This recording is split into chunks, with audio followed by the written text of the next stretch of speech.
This is the podcast of the Gem State Chronicle for Monday, March 23rd, 2026. The illegal alien lobby at work. It was an unholy alliance from the start. Democrats worked against enforcement of immigration laws because they wanted to import a new population of left-wing voters, while Republicans worked against those same laws to maintain a supply of cheap labor. Now, the chickens have come home to roost. President Trump is doing what he can at the federal level, even as Democrats have shut down the Department of Homeland Security to prevent it from enforcing the law. Here in Idaho, the same unholy alliance is working to stymie any attempt to support the president's efforts. I have been writing about the need for immigration enforcement for a long time. In February 2024, I examined competing resolutions, one calling for actual enforcement, the other calling for more foreign workers and implicit amnesty. Quote, "What does it mean to be an American citizen? Does it mean you have special rights and privileges, as recognized in the Constitution, and 1,000 years of English common law? Or does it mean you are interchangeable for a foreign worker who will work for cheap? Do our heritage and culture matter? Does it mean anything if English remains the primary language of our country?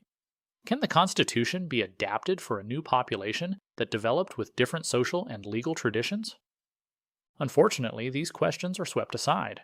Democrats see the potential of new voters who will support their agenda, while Republicans see cheap labor for their biggest donors. IYAKI, the Big Ag coalitions, and their Main Street caucus puppets have no loyalty to the American people or citizens of Idaho. They would happily replace us all with a servile foreign population that works for less and votes how they're told. End quote. The resolution with teeth was sponsored by Representative Dale Hawkins and Senator Glenita Zuderveld, the latter of whom is now facing professional repercussions for opposing the special interests that resist immigration enforcement. On Friday, Zuderveld shared a letter sent to her husband, Tom, informing him that 3 of his clients would no longer work with him, explicitly due to the senator's political role. Here is what the letter said. Hello, Tom. I wanted to follow up in writing regarding our conversation earlier today.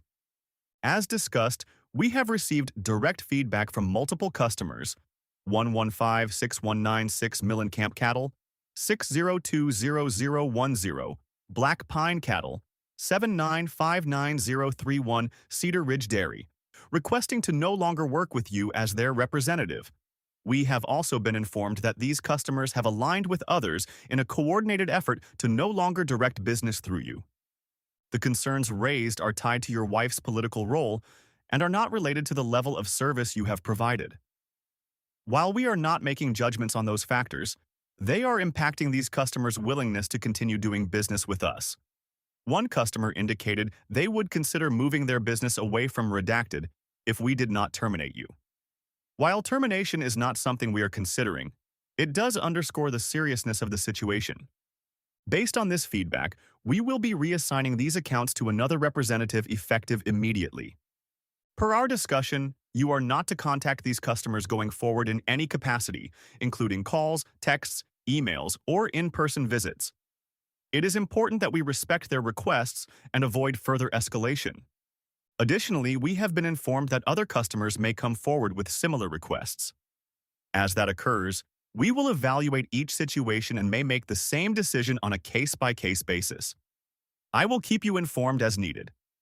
To be clear, this action is not a reflection of your performance as a sales representative.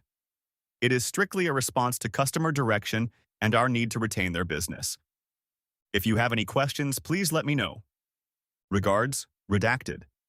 Notice that the author of the letter revealed that one customer demanded the company fire Tom Zuderveld, and that several other companies might also cease doing business with him.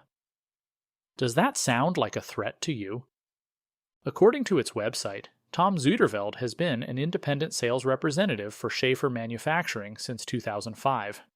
The company serves a wide variety of industries, but note that the 3 mentioned in the letter are all in the cattle and dairy sector, the very industry that claims to rely on foreign labor to survive. Recall that a lobbyist for the Idaho Dairymen's Association claimed that up to 70% of its workforce could be illegal. Wouldn't it be something to be a fly on the wall of any formal or informal meeting of dairy owners and lobbyists discussing what to do about these troublesome legislators who oppose their agenda?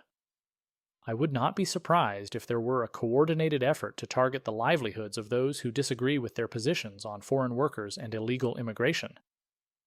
Isn't it also interesting that Senator Zeiderveld faces repercussions for supporting legislation that upholds the law, while those who advocate for violating immigration law face none? Senator Jim Guthrie, for example, has long advocated for giving driver's licenses to illegal immigrants. This year, he has used his authority as chairman of Senate State Affairs to refuse hearings on bills that would hold employers accountable for hiring illegal workers. Yet he appears to have faced no professional consequences for these actions. Guthrie also seems accustomed to avoiding consequences, as he faced no serious professional repercussions for his adultery earlier in his legislative career. On Monday morning, he presented a bill before his own committee designed to push back against door knockers sharing factual information with voters in his district. He clearly wants to strictly control information flowing to his constituents. What about Representative Stephanie Mickelson? A farm owned by her company was raided by ICE in January 2025, resulting in the arrest of an employee who was not only in the country illegally, but had also previously been charged with drug possession, as well as domestic violence in front of a child.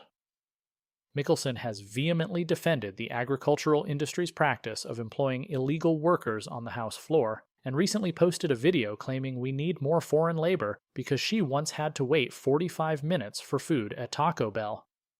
Yet I have heard of no professional repercussions for her, her family, or her business. I am not even sure whether Mickelson has ever declared a conflict of interest under House Rule 80 for owning a business that has employed at least one illegal worker while debating and voting on immigration enforcement bills. Under our current system, advocating for driver's licenses for illegal immigrants, discarding enforcement bills passed by the House, or even employing illegal workers with criminal histories carries no penalty. Those individuals are not only unsanctioned, they receive generous campaign donations from agricultural and dairy interests. On the other hand, supporting the rule of law brings down the hammer, even on to one's family business. This is worse than hypocrisy. It is a system that rewards wrongdoing while punishing those who do what is right. Changing that system will require more people to get involved in the political process and apply enough pressure to counterbalance big ag lobbyists and PACs. Both Senator Guthrie and Representative Mickelson have challengers this year. If you want to see change, start there. Senator Zeiderveld also has a challenger, one who is already benefiting from agricultural interests. You and I must decide how much we truly care about our state and its future. Are you willing to stand up to the lobbyists, PACs, and special interests that would see you replaced and your posterity displaced? Or is it too great a burden, too risky, or just not worth the effort? The choices we make today will set the course of our state for generations to come. This has been the podcast of the Gem State Chronicle. For more information, visit gemstatechronicle.com. Thank you to our sponsors, Lynn Bradescu's Realty, Money Metals, and New St. Andrews College. You're listening to my voice right now, but 11 Labs provided the narration.